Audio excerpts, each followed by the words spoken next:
aí, pessoal, seja bem-vindo a mais um episódio do podcast Catalisadores. Esse que é o nosso espaço para a gente conversar sobre missão, igreja, cultura. Estamos aí de volta, Serginho, e hoje com um tema assim, ó, poderoso. Talvez um dos temas que eu mais gosto dessa série nossa aí é esse tema, Sérgio, porque eu acho que esse foi um dos temas, inclusive, que nos uniu bastante. Porque é a vivência exatamente desse tema que une pessoas assim de uma maneira fantástica. Aliás, Sérgio, outra coisa, né? Eu tô aqui fazendo introdução, conversando, a gente tá aqui conversando já há um tempão. Cara, nós já estamos no 7º episódio dessa série e a galera não sabe nem quem é você, onde você tá.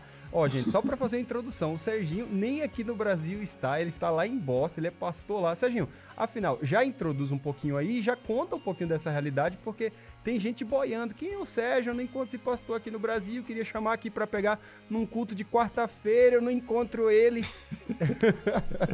Agora, na era das lives, né, eu realmente estou fazendo cultos de quarta-feira para as igrejas no Brasil também. Cara, eu cresci aqui nos Estados Unidos, vim aqui adolescente ainda, mas nunca deixei as minhas raízes brasileiras, né? Muitos amigos brasileiros aqui, acabei estudando, indo para a escola aqui, estudando, faculdade, etc., ministério, tudo por aqui.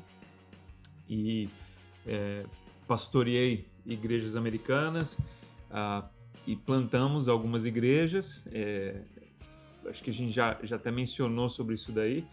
E hoje eu coordeno o plantio de igrejas no meu campo, na minha associação. Então, coordeno todo o treinamento, inclusive do ACTS, né, do plantador, que é a residência para plantadores de igreja, que a gente tem desenvolvido. Aí o Alex tem desenvolvido aí no Sul, na União Sul, e agora outros lugares do Brasil e outros lugares do mundo, inclusive aqui também. Então eu coordeno tudo isso por aqui. E a nossa conexão aí começou em 2016, né, Alex? 2016. Através do pastor Gerson, que eu trabalhava com o pastor Gerson aqui, o pastor Gerson começou a trabalhar contigo aí, você também conta agora um pouquinho disso daí. No seu 4º módulo do seu primeiro grupo aí, eu tive a oportunidade de participar com você. Você teve também o Vintage, né? Exato. Que era um grupo maior, acabei conhecendo mais gente ali. Mas ali, isso daí tem tudo a ver com esse tema aí, porque eu já estava vivendo os ritmos missionais há um ano, mais ou menos, um ano e pouquinho.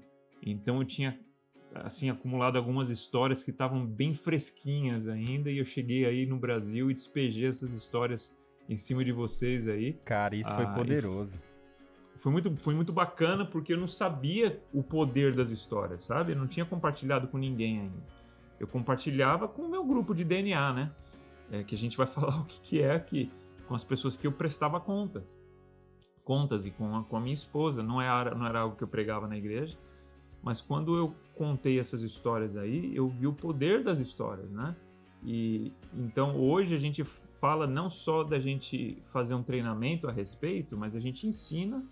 Mas o mais importante é a gente vivenciar isso daí para ter as histórias. Que o que vai fazer realmente a coisa acontecer, que o Espírito Santo vai usar de uma maneira mais poderosa, são as histórias do que ele fez através da gente. Cara, mas fala aí um pouquinho fala de você aí também. Eu creio muito nisso que você está falando, Sérgio. A galera já me conhece bastante aqui. Eu vou falar pouco aqui, porque acho que você que a galera... Aliás, você já é muito conhecido aqui, mas talvez a galera, alguns não tinham feito a conexão. Mas, assim... O meu tio é conhecido, o Padre Quevedo. Não fala assim, senão a galera vai acreditar que você entorta a colher também, ô Serginho.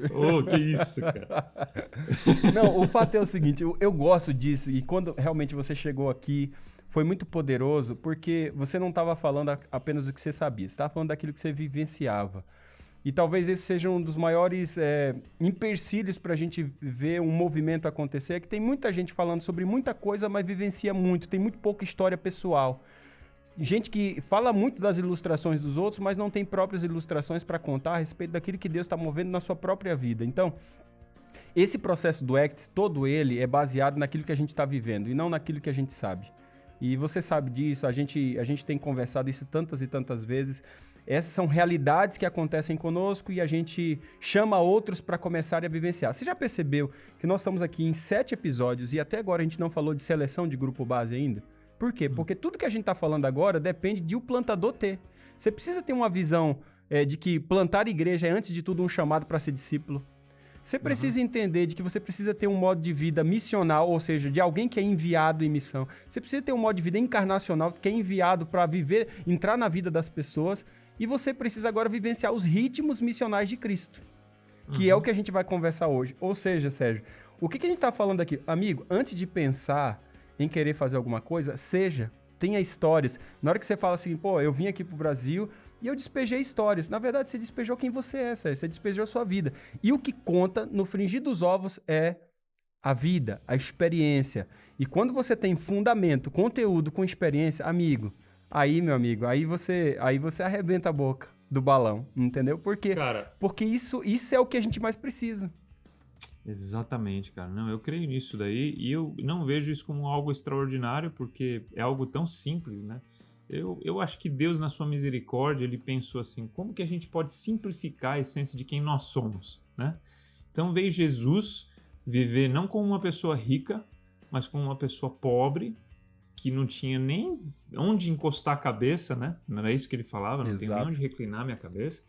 E eu acho que realmente para mostrar que qualquer pessoa está qualificada para seguir os passos de Jesus. Exato. Você não precisa ter dinheiro, você não precisa ter formação. Na verdade, as pessoas que ele chamou eram pessoas muitos eram ignorantes, não necessariamente tinham não tinham nem controle do próprio temperamento, se você for olhar. Então, assim, realmente é uma questão da gente pegar e falar assim, não, eu quero isso. Senhor, me ajuda, eis-me aqui, envia-me a mim.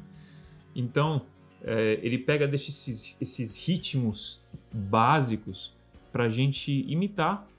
E são ritmos, assim, diários, semanais, que ele tinha, que é bem fácil da gente identificar, a gente vai falar sobre isso daqui agora. Sim. E que ele fazia, que ele vivenciava aquilo lá todos os dias, e ele falou para os discípulos, agora vão vocês e façam isso daí também. Sim. Da mesma maneira que eu fui enviado, eu também agora envio vocês. Agora vão vocês. Igualzinho, me imita. Né? Isso é legal. Então, para a gente fazer discípulo de verdade, existe o elemento, sim, da imitação de Cristo, mas tem o elemento da imitação da gente também. Não tenha dúvida. Né? Quando Paulo falava, sejam imitadores de mim, meus imitadores. Por quê? Porque eu sou imitador dele. Então é muito difícil a gente só falar de ideias abstratas sem a gente estar vivendo algo que é tangível, que as pessoas possam olhar e imitar.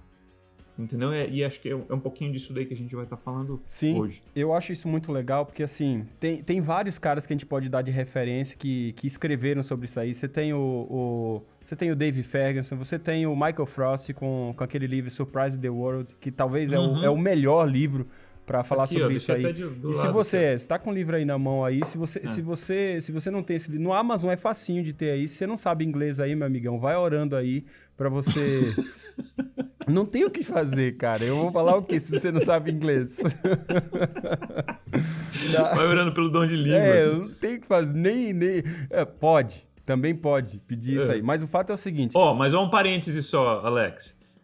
Eu e você, a gente tá terminando um material aí que é a versão adventista, né? Sim, claro. Dos ritmos missionários, que a gente vai abranger um pouquinho além disso daí, mas definitivamente vão incluir esses ritmos missionários que a gente vai estar falando agora. Ainda bem que você lembrou, é um livro que eu e o Sérgio nós estamos escrevendo, falando sobre a embaixada, como ser uma embaixada do Reino de Deus na nossa vizinhança. Como que a gente torna a nossa casa uma embaixada de Deus na nossa vizinhança. Então se prepara aí, logo, logo vai sair fresquinho esse livro. Olha aí, Sérgio, isso aumenta a responsabilidade da gente terminar logo esse negócio.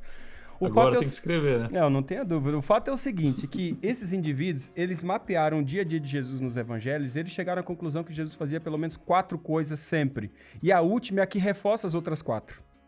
E a gente dá o nome disso aí de acorde, mas a gente já vai falar isso do acorde. O mais importante é que isso ativa pelo menos 3 coisas básicas no ministério de Jesus, que é, ele fazia as pessoas terem um sentido de pertença. A outras coisas, dava sentido de que as pessoas começavam a ter um propósito como um abençoador.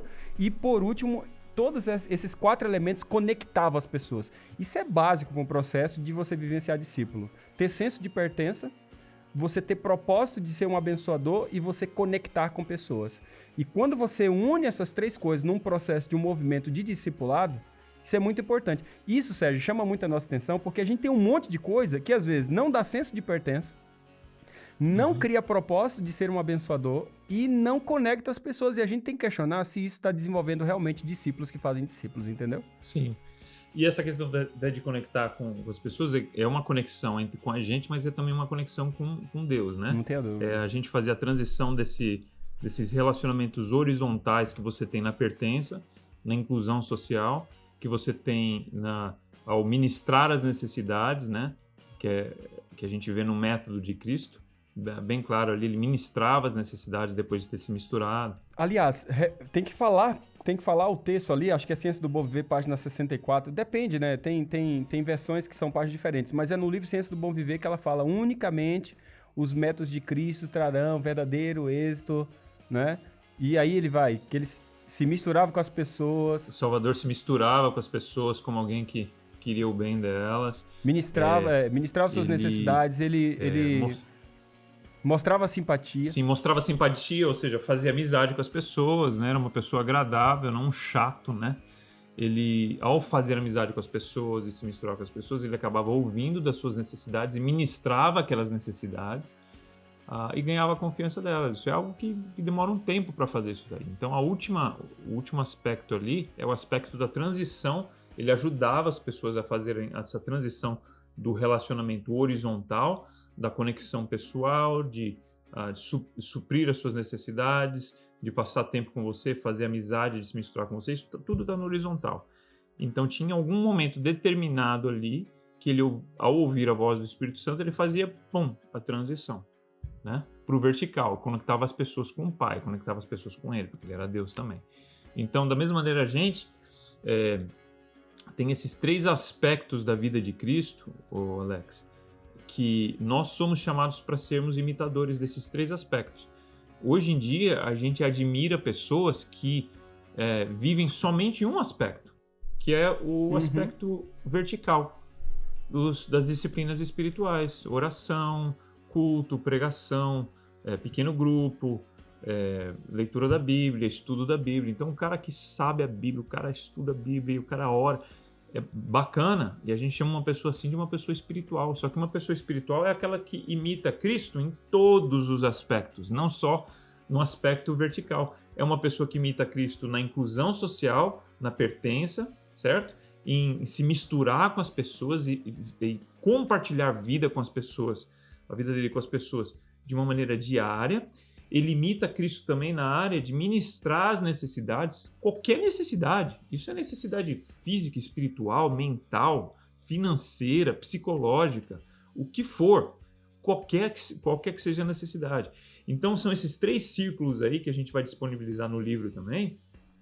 No livro que já está disponível, que é o playbook, né, da formação do grupo base. São esses 3 círculos que nós somos chamados para imitar, e não só o de cima, não só o vertical. E às vezes a gente faz evangelismo usando esses 2 aspectos horizontais, que é da pertença e de ministrar as necessidades, como passos para chegar no vertical. E uma vez que a gente consegue com que a pessoa faça essa transição ao vertical, ou seja, ela se batiza e se torna um membro da igreja, a gente esquece das outras.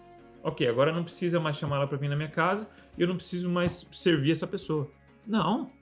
Agora a gente está ensinando essa pessoa a viver os 3 aspectos, porque os 3 são importantes. Eu gosto disso. Até tem um cara que eu discipulei, cara super fera, um professor da Universidade Federal aqui. Ano passado tive o privilégio de batizá-lo depois de um tempo discipulando. Amém. E eu lembro que ele chegou para mim e disse assim, ele falou bem assim, Alex, o que eu faço para me batizar? Ó que pergunta, né? Pergunta delícia, né? Eu falo o seguinte, para você se batizar, você tem que fazer com outra pessoa que eu tô fazendo com você. Quando você tiver uma pessoa, da mesma maneira como eu faço com você, eu te batizo. Ó o padrão, Serginho, o padrão. O padrão foi lá em cima, entendeu? O padrão eu joguei lá em cima, não joguei um padrão baixo, joguei lá em cima. 1 mês e meio, 2 meses depois, ele falou bem assim, quando que vai ser o meu batismo? Eu já tô desenvolvendo todo um trabalho de vivência, de intencionalidade com uma pessoa já, e o nome dela é esse aqui e tal. e você pode marcar meu batismo. Então, achei muito legal dele ter, depois de quase 2 meses, ter falado o seguinte: agora você pode me batizar, porque eu também estou fazendo o que você fez comigo, eu estou fazendo com outro. Então, quando você coloca o padrão assim, o indivíduo já nasce no reino de Deus como missionário, não é assim que diz aquele livro lá do Serviço Cristão? O indivíduo já tem que nascer no reino de Deus como missionário. Essa noção de que você colocou aqui envolve esses 4 elementos que Jesus fazia diariamente. Só que, sim, Sérgio, ele fazia isso como modo de vida, né? Ele fazia isso de maneira natural. E exatamente por fazer isso de maneira natural que isso se torna um modo de ser. E não algo técnico, né? Só que como a gente não está tão habituado muitas vezes a vivenciar os ritmos de Cristo, eu já costumo dizer para a galera o seguinte: você criar o hábito nesses 2, 3 primeiros meses vai ser o seu maior desafio. De criar o hábito nos ritmos missionários de Jesus, que a gente chama aqui no Brasil de acorde, que é um acróstico que a gente deu para aquilo que você vai encontrar lá no Surprise in the World, lá que é o Bells. Você vai encontrar no livro do David Ferguson como o Bless. Ou seja, tem várias maneiras, mas aqui no Brasil a gente chama de acorde. E a gente foi bem fiel àquilo que o texto diz, quando a gente pega essas 4 coisas que Jesus mais fazia. Agora, antes, sem demora, vamos entrar nesses 4 negócios aqui, porque senão, cara, eu sei como é que é nós dois conversando, nossas conversas se deixava aí 1, 2, 3 horas, e a gente não pode ficar nesse episódio aqui esse tempo todo, você sabe disso. Né? Então, assim... Primeira coisa que Jesus mais fazia está muito ligado com o chamado do seu povo e o entendimento do chamado do povo de Deus como sendo essa embaixada do reino de Deus. Que é aquele chamado que você vai encontrar lá em Abraão, né? Em Gênesis capítulo 12, versículo de 1 a 3, onde Deus diz assim: Abraão, sai e vai para ser bênção. Porque se você for bênção, vou abençoar todas as famílias da terra. Eu acredito que a primeira coisa que Jesus mais fazia, o tempo inteiro que ele estava fazendo, é que ele era, de fato, um abençoador. Ele estava abençoando. Aonde ele ia, ele estava abençoando, porque ele entendia de que ele deveria ser a extensão desse chamado do povo de Deus. Exatamente. Não, eu creio nisso daí. Isso daí é uma grande parte do alicerce da igreja, eu acredito, do cristão. Porque o Pedro, ali em 1 Pedro, capítulo 3, verso 9, ele reafirma esse chamado a Abraão e ele fala de uma maneira muito categórica, usando palavras: para isso vocês foram chamados, para abençoar. Então, quando na leitura inspirada ali da Bíblia você vê uma linguagem forte dessa maneira, você não pode ignorar isso. Você não pode. Ele tá dando ali um DNA, está dando marcas de um DNA da identidade do cristão, de quem que nós somos. Fomos chamados para isso. Em outras palavras, a gente existe com o propósito de abençoar. Se a igreja, se o cristão não abençoa, ele perdeu o propósito. Já não faz mais sentido. Então, quando a gente fala de abençoar as pessoas, realmente... é o chamado para a gente viver o amor para os outros. É o contrário do pecado. O pecado é amor voltado para dentro. Exatamente. Eu ouvi essa definição uma vez, aí eu fiquei assim, não, mas será que é mesmo? Aí eu comecei a olhar todas as ações que a gente olha como pecado e todas elas são amor voltado para dentro. Para benefício próprio, né? Para benefício próprio. Então, é a gente simplesmente virar a nossa vida, que é uma tendência natural de sermos pecadores, e vivemos ela para fora, com o foco para fora, uma intenção de amar e servir e abençoar as pessoas que não sou eu mesmo, né? E confiar que Deus vai prover para mim, mas eu foco no meu próximo, na minha família, nos meus vizinhos, nos meus amigos, colegas de trabalho, colegas de escola. Então, como que você vai abençoar as pessoas? Aqui no Acorde a gente fala de abençoar pelo menos 3 pessoas numa semana, por semana. Por quê? Porque naturalmente a gente não vai fazer isso daí. Então, colocar um número vai ajudar na intencionalidade pra gente, num momento que ainda não é natural. Então, a gente vai pegar e vai matar aquelas três pessoas que a gente vai abençoar na primeira semana, na segunda semana. Depois... Você vai matar ela abençoando, foi isso que você quis dizer, né? Vai matar ela abençoando. Depois, a ideia é isso se tornar algo natural, que a gente continua registrando, mas vai ser muito mais do que 3 vezes. E como que você abençoa as pessoas? Bom, lembra que Jesus se misturava com as pessoas? A gente também O segundo é comer com as pessoas. Isso vai ajudar a gente a ser intencional, a se misturar com as pessoas. Mas ao a gente se misturar com as pessoas, compartilhar a vida com elas, a gente ouvi-las, a gente vai entender quais são as necessidades e quais são as oportunidades da gente abençoar essas pessoas. E isso pode ser de várias maneiras. Pode ser generosidade, ajuda, presença, palavras de afirmação, amizade, o que for, o que a pessoa estiver precisando. Às vezes é comida, às vezes você comer com a pessoa, você já está abençoando. Mas a gente quer manter esses números separados para realmente haver uma intencionalidade. Eu creio nisso. Quando você cita aquele texto lá de 1 Pedro capítulo 3, versículo 9, que ele diz assim, não retribuindo mal por mal ou injúria por injúria, antes ao contrário, abençoando, porque para isso fossem chamados. Aí o texto termina assim, para receberdes bênção como herança. Pô, bênção como herança? Abraão. É Abraão, pô. Não tem como você dissociar bênção. Então, assim, lembre-se que o chamado seu é para ser uma bênção.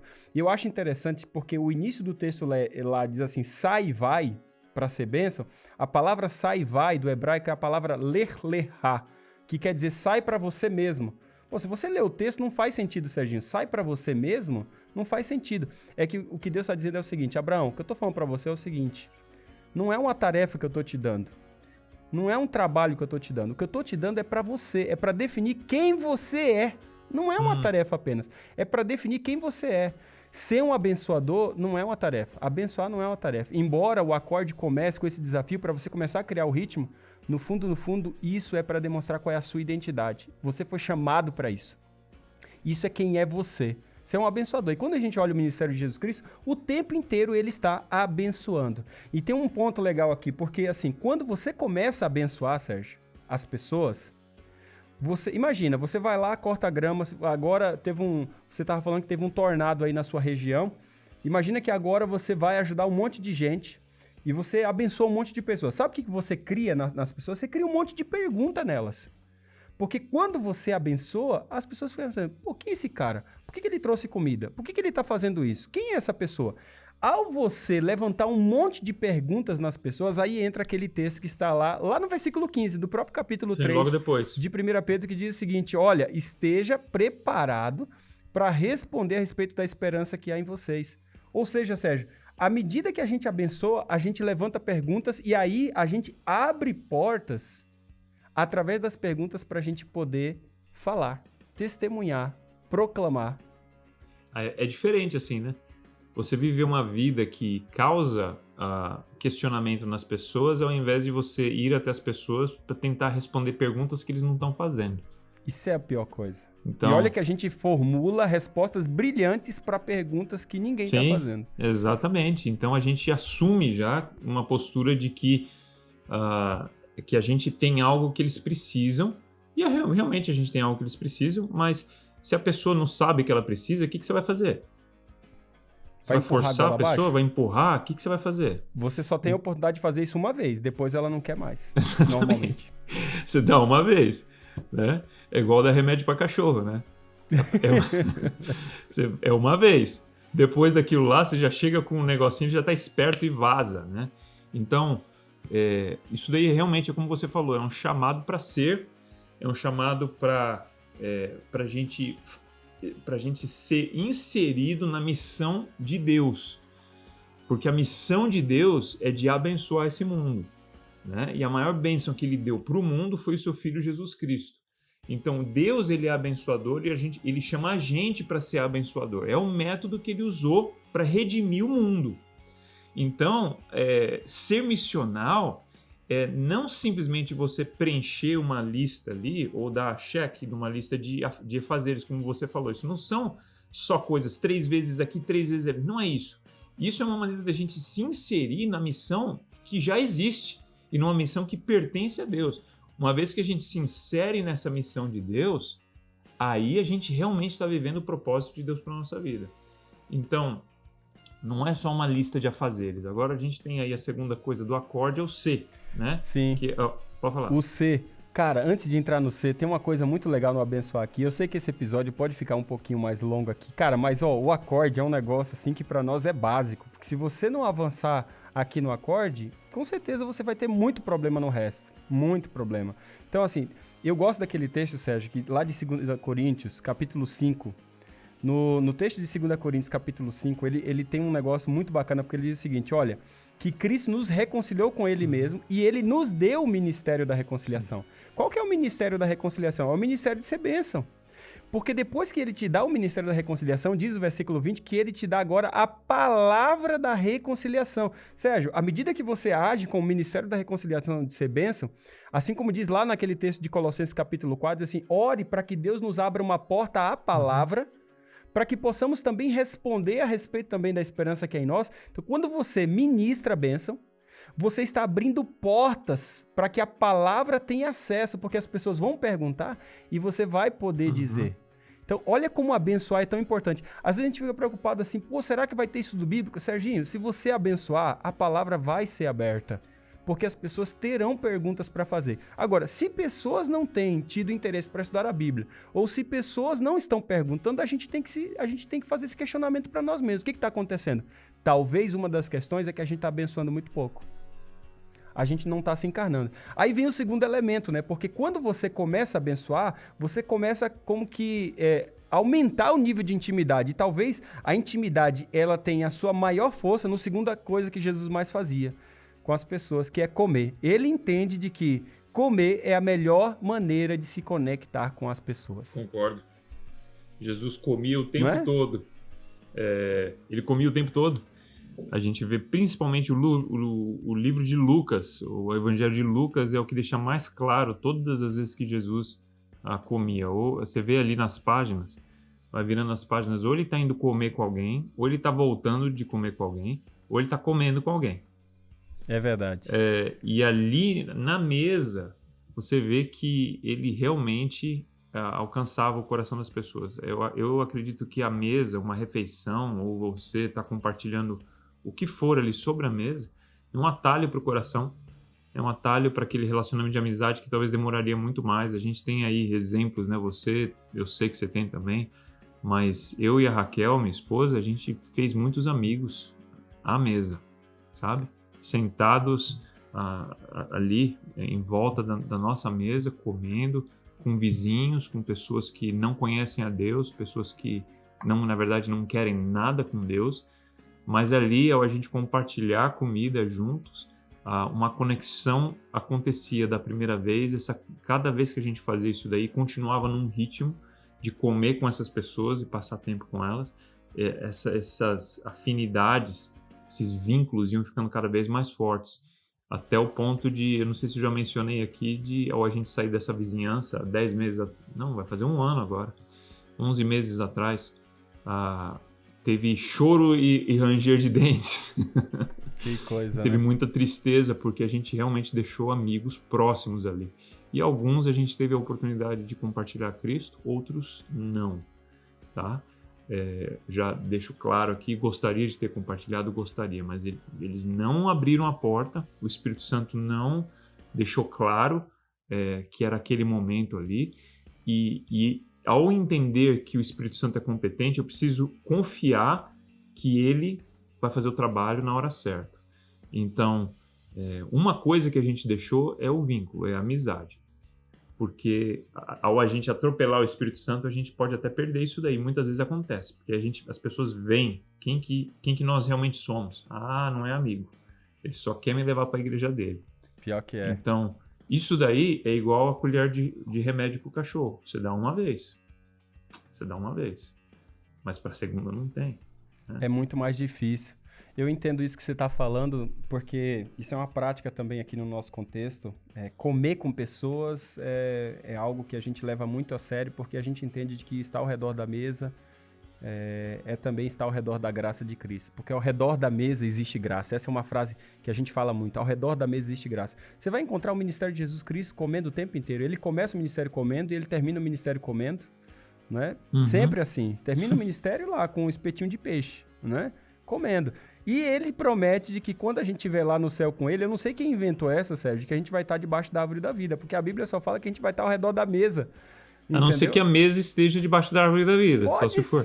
Pode ser, mas é uma forçação tremenda essa, né? O fato é o seguinte, é que ao redor da mesa, quando a gente está ao redor da mesa, a gente tem um poder onde a intimidade... Porque assim, você, na brincadeira, você entuchou o cara de comida, a pessoa de comida... Amigo, depois que ela comeu, o coração tá aberto, a conversa, o diálogo acontece de maneira muito mais simples, você pode entrar na intimidade muito mais facilmente. Jesus entendia de que comer tem essa conexão. A comida trazia igualdade, sabe, Sérgio? A comida traz essa questão de igualdade. E quando você senta à mesa com alguém, você, na verdade, está misturando não somente com o fato de você estar ali, você está se misturando com a reputação daquela pessoa. Sim. E não era à toa porque Jesus era tão acusado porque ele comia com os pecadores, porque ao comer com esse tipo de gente, era como se ele estivesse se assentando com aquele tipo de reputação. Sim. Quando você se senta com alguém, você anuncia que você aceita aquela pessoa. É uma como que fala? Uma pronunciação, igual do presidente, né? Tem a pronunciação oficial. É uma pronunciação oficial de que você aceita aquela pessoa. Ah, mas pastor, você aceita gay? Você aceita drogado? Olha, eu aceito qualquer tipo de pecador, inclusive pessoas que fazem esse tipo de pergunta.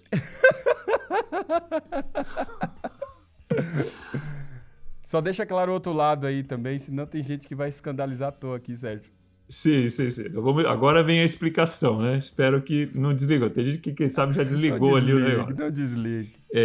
Aceitar não quer dizer que você está condizendo, que você está concordando com os pecados da pessoa. Jesus aceitava as pessoas do jeito que elas estavam e mesmo sem concordar com o estilo de vida delas, né? Então, aceitar é você aceitar a pessoa para o seu círculo de amizade. Aceitar a pessoa para ela entrar na sua vida, né? Ou para você entrar na vida dela. Você aceitar ele como um ser humano criado à imagem de Deus.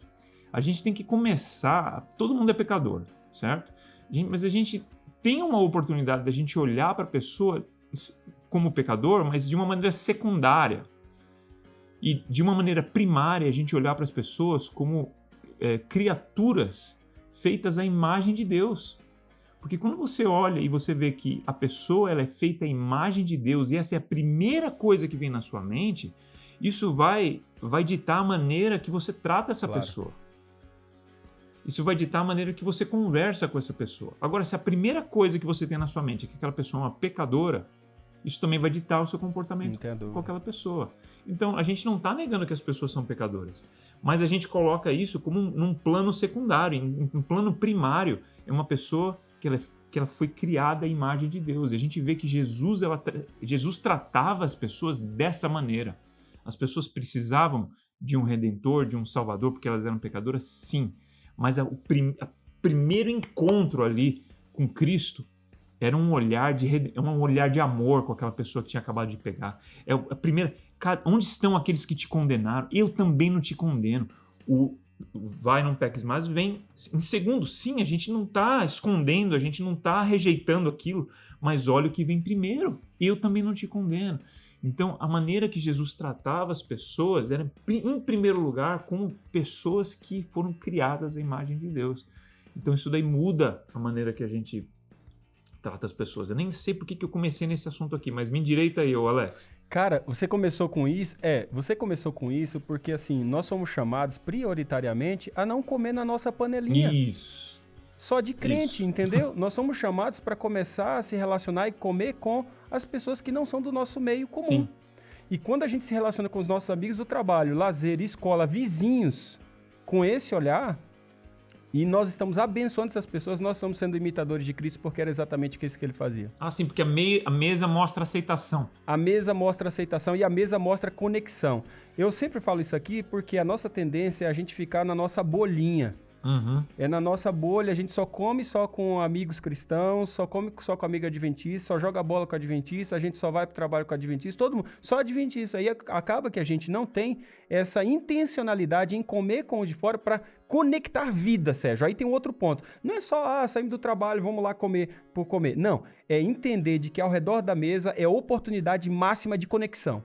Jesus entendia de que os encontros de comida eram encontros de conexão para ali ter acesso ao coração. Então, aí vem o terceiro elemento, que a gente tem que correr agora, Sérgio. Vem o terceiro elemento aqui. O terceiro elemento é ouvir. Qual é o melhor momento para ouvir, se não ao redor da mesa? Ao redor da mesa é o melhor momento para você ouvir. E Jesus, ele era fantástico no ouvido e talvez por isso ele conseguia ter acesso ao coração de maneira assim tão tremenda. Por quê? Porque de 180 perguntas que fizeram para ele, Sérgio, ele só respondeu 6. Ao mesmo tempo, ele devolveu mais de 380 perguntas. O que isso pressupõe? De que Jesus está mais interessado em ouvir do que falar. Sabe, Sérgio, quando a gente está se envolvendo com as pessoas, uma das primeiras coisas que a gente tem que perguntar é: qual é a sua história? Me conte a sua história. Porque quando você ouve a história de alguém e você conta a sua história, a ligação agora é de uma maneira assim, ó, nunca mais é a mesma. Por quê? Porque a pessoa não vai te respeitar pelo que você tem, pelo que você faz. A pessoa vai te respeitar pela tua história. E aí eu sempre faço essa pergunta: qual foi a última vez que alguém ouviu a sua história? Qual foi? E eu também refaço a pergunta: qual foi a última vez que você parou para ouvir a história de alguém? Eu tô falando de um elemento do ouvir, Sérgio. Tem um outro elemento também que é muito importante, porque eu falei do ouvir no lado mais horizontal, né? Sim, tem a questão... mas antes eu preciso comentar no que você falou, porque isso foi algo que eu aprendi com você. Eu sempre fui intencional em ouvir as pessoas, principalmente com esses ritmos aí, mas isso daí que eu aprendi contigo, cara, de você realmente ser intencional em descobrir a história das pessoas, sentar para ouvir a história, isso daí eu tenho feito e tem assim, tem sido transformador, cara. Tem sido transformador e tem acelerado esse processo da intimidade, né, e da aproximação com as pessoas. O outro elemento do ouvir é o ouvir a voz do Espírito Santo, que é aquele que vai ditar para você onde você vai, vai ali. É aquela voz que o Felipe ouviu, né? Se aproxime da carruagem do eunuco, né? E tantas vezes ali em Atos a gente vê o Espírito Santo guiando e a gente precisa estar atento à voz do Espírito Santo. Quando o Espírito Santo vai falar para você: agora, vai lá, entra, ora por essa pessoa, pede para fazer uma oração. Ou agora introduz a sua experiência com Cristo, introduz a sua história agora com Cristo. Meu, se você não está conectado com o Espírito Santo, sensível à voz dele, a gente vai perder esses momentos, vai perder essas oportunidades. E a maneira que a gente estabelece esse relacionamento e essa afinidade à voz do Espírito Santo é com um ritmo diário de oração e estudo da Bíblia, que a gente está falando das outras coisas, porque oração e estudo da Bíblia é algo que, na nossa denominação adventista do sétimo dia, é algo que a gente bate forte bastante. Então, a gente está falando de algumas outras coisas que talvez a gente tenha negligenciado, mas isso não quer dizer que o estudo da Bíblia e a oração são menos importantes. Muito pelo contrário. Sem isso, todo o resto do que a gente está falando não vai ser nada mais do que uma prática social. Exatamente. Né? Uma experiência social. Exatamente. A gente precisa estar afinado com o Espírito Santo através do estudo diário da Bíblia e tempo sério em oração. As pessoas às vezes fazem de maneiras diferentes. Eu, além de passar tempo em oração, eu tento todos os dias escrever parte da minha oração também. Porque eu sinto que saem outras coisas ali quando eu estou escrevendo, né? Fazendo esse diário com Deus. Então, pessoas fazem de maneiras diferentes e a gente respeita isso daí, mas o importante é a gente ter essa conexão diária, direto com o Pai. Cara, isso que você está falando tem muito a ver com essa questão de passar tempo em solitude com Deus. E aí entra o quarto elemento que Jesus mais fazia, que era refletir na palavra, né? Ele refletia na palavra. Você já deu a deixa aí, ele passava tempo. Se ele tinha um está escrito na boca, Sérgio, é porque ele passava tempo na palavra, certo? Então, quando a gente reflete na palavra, a palavra se torna a base. Tem muita gente, Sérgio, nesse exato momento, tem muita gente refletindo sobre muitos assuntos, mas não baseado na palavra, não baseado no assim diz o Senhor. Então, cara, cria pressuposto, argumento baseado na filosofia, na sociologia, na antropologia, em tantas ciências políticas, um monte de coisa, mas não cria na palavra. Se a igreja quer ter o está escrito, se você quer ter o está escrito na boca, você tem que refletir na palavra. Veja, ó a combinação aqui pra gente terminar. Jesus abençoava, ele tinha ligação com o Pai, nesse ouvir a Deus, ele tinha fundamentação na palavra, e agora ele saía para abençoar, comer com as pessoas, e quando as pessoas levantavam perguntas, ele ouvia, e quando ele respondia de acordo com o está escrito. Eu pergunto, o que é estudo bíblico quando você abençoa, come e ouve as pessoas? Sérgio, é nada, você tem de monte. Olha, nunca me faltou. Eu sempre digo que a pior oração que você pode fazer, ou a oração que você pode ter certeza que vai ser respondida, ou a melhor oração, não a pior, né? É pedir, Deus me envie alguém. Porque se você pedir para Deus te enviar alguém, ele vai enviar. Você realmente está comprometido quando você fizer essa oração. Por quê? Porque se você sai para abençoar, você come com a pessoa, você ouve, Sérgio, vai ter perguntas que vão ser levantadas que vai dar oportunidade para você estudar a Bíblia, para você ter o está escrito. E daí vem a última parte, Sérgio, que é o diário, que você já deu um toque aqui, porque uma coisa é quando você anota, uma coisa é quando você registra isso te dá um senso de intencionalidade, muito maior. Sim, com certeza. Nas minhas interações na minha vizinhança e com quem quer que seja a pessoa que Deus está me enviando, a gente sempre anota, porque eu quero lembrar daqueles detalhes para o meu próximo encontro com a pessoa. Então isso ajuda na intencionalidade dos relacionamentos, de você crescer e edificar aqueles relacionamentos, mas também ajuda a você prestar contas. Então, que essa é o outro lado da moeda, né? Quando a gente fala do acorde, tem também o grupo de DNA, os grupos de DNA. O que é o grupo de DNA? O DNA é para discipulado, nutrição e aliança, né? Em inglês é accountability, que seria a prestação de contas, mas a gente colocou aliança, que é parte disso daí também. O que é o grupo de DNA? O grupo de DNA é a intencionalidade em você prestar contas. Então, isso daí pode ser com 2 pessoas. Você consegue prestar contas para uma pessoa, você não precisa prestar contas para muita gente.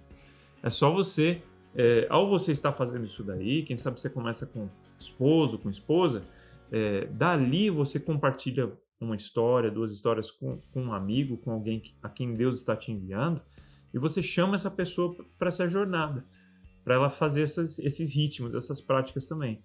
Uma vez que a pessoa aceita vai fazer isso daí, qual que é o seu próximo passo? É encontrar com essa pessoa. Vamos nos encontrar semana que vem para a gente compartilhar as histórias do que Deus fez através da gente. Esse é o grupo de DNA.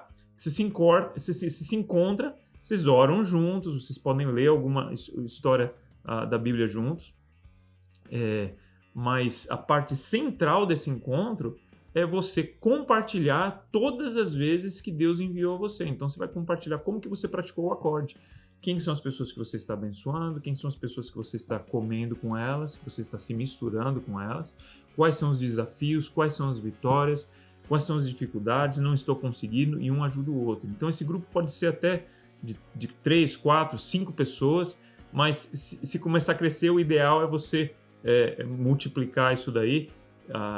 E o fato de você não precisar fazer uma palestra, ou você ensinar, ou dar um estudo, mantém isso daí bem simples e fácil, tá? Claro. O próprio fato de você abrir a Bíblia ali, estudar alguma coisa, não precisa ser preparado isso daí, é só uma reflexão que você vai fazer. Vocês vão orar por essas pessoas juntos, é algo natural. E vocês vão compartilhar e prestar contas daquilo que vocês fizeram, e vocês vão fazer uma aliança para dali até o próximo encontro de vocês vivenciarem isso daí de uma maneira poderosa através do poder do Espírito Santo. Então, esse é o grupo de DNA, que é o outro lado da moeda, que a gente sempre diz que o acorde não vai funcionar sem os grupos de DNA. Sem prestação de contas, a vida missional da gente, ela vai pro buraco. Não tenha porque dúvida. Não é natural isso daí da gente. Não é natural a gente fazer sozinho, e no anonimato a gente se perde. Sempre se perde. Então, eu costumo fazer aqui, Sérgio, pra gente terminar esse episódio, eu costumo fazer assim. sempre junto das reuniões do Grupo Base, a gente tira os primeiros 20 minutos para acontecer o encontro do DNA. E aí a gente junta 2, 3 pessoas em grupos menores e esse é o momento que a galera vibra. Por quê? Porque é o momento que você vai compartilhar a sua experiência da semana. E não é nada de pedido de oração que a gente está acostumado com o de quarta-feira. Tem nada a ver. É baseado naquilo que a gente vivenciou dos ritmos missionários, do acorde. Bem, o que a gente está falando para você aqui é uma coisa muito simples, né? É para você, a gente deu para você o que era os ritmos de Jesus Cristo. Se você quiser ser imitador dele, faz o que ele fazia. Ele fazia isso. Ele abençoava, ele comia com pessoas, ele ouvia as pessoas e ele refletia na palavra e depois ele dizia, segue-me. A maneira da gente criar intencionalidade nisso é com um diário, é anotando. Então, eu recomendo muito fazer um diário. Isso ajuda muito, até porque, Sérgio, depois quando você volta e lê aquelas orações, volta e lê aqueles compromissos, isso fortalece sua vida espiritual assim, de uma maneira tremenda. Agora, um aviso sobre isso aqui, que fique claro isso aqui, né, Sérgio? Não é programa. Por favor, não me faça isso aqui o próximo programa da semana que vem na sua igreja. Pô, vamos lançar isso no atacado. Cara, isso aqui não é para isso. Isso aqui é para ser vivido, para você ter as suas próprias histórias e depois você escolhe 1, 2, 3, 4, 5 pessoas para você começar isso. É por isso que a gente, antes de você selecionar o grupo base, que é o tema do próximo episódio que a gente vai começar a falar, como que você seleciona o grupo base, o que você leva em consideração, primeiro vive isso, cara. Primeiro vive o acorde, primeiro tenha uma vida encarnacional, missional, entenda por que Deus está te chamando para plantar uma igreja, entenda o que é ser igreja, entenda o que é discipulado, discípulos que fazem discípulos, e agora aperta o cinto realmente para transmitir isso para o teu grupo base, selecionar o teu grupo base, mas com esses valores já muito claros na sua vida. Eu acredito que isso vai, se você não tornar isso um programa, não fizer um cartãozinho para distribuir para todo mundo, você vai estar fazendo um grande favor para a residência do Acts, você vai estar fazendo um grande favor para você mesmo, porque isso não é um programa, isso é um modo de vida. Correto? É Serginho, isso mesmo, cara. Última palavra aí, a gente termina.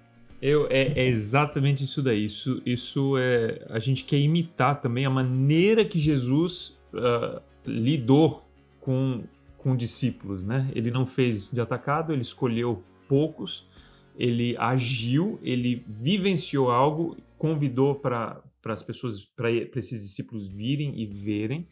Então a gente, da mesma maneira, a gente começa vivenciando isso daí com poucas pessoas e a gente se duplica nessas pessoas. Essa é a ideia.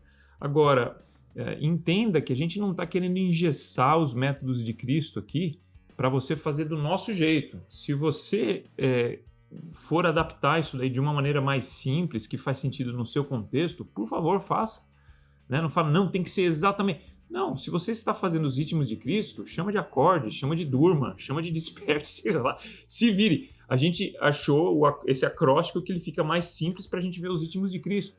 E o próprio grupo de DNA, como o Alex falou, se der para você fazer isso daí dentro de um pequeno grupo ou dentro da reunião de grupo base, e porque as pessoas já são ocupadas e você não quer adicionar mais uma data para elas se encontrarem durante a semana, separe um momento ali para você se dividir em grupos menores, porque se você tem grupos menores, todos vão poder compartilhar. Se tem um grupo de 10, imagina todo mundo compartilhando as histórias que eles vivenciaram, vai demorar muito.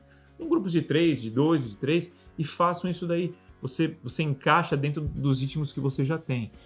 Mas o importante, a ideia principal, como o Alex falou, esses valores aqui são para você, é para mim. E antes de eu compartilhar isso daí com uma pessoa, que é isso que eu vou fazer, compartilhar com uma, não com 30, eu tenho que ter as minhas histórias, eu tenho que estar vivenciando. E a partir do momento que eu decidi compartilhar isso daí com uma pessoa, aquela pessoa vai ser o meu grupo de DNA, eu continuo vivenciando isso daí porque eu presto contas para ele e presto contas para Deus.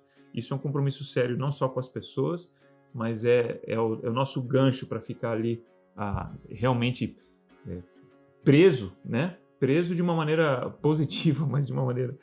mas eu digo... como que se diz, Alex? Para você criar a ligação, a aliança. Pra você... com a missão de Cristo. Exatamente. Cara, eu acho que o que vale agora é você praticar. É você fazer, entendeu?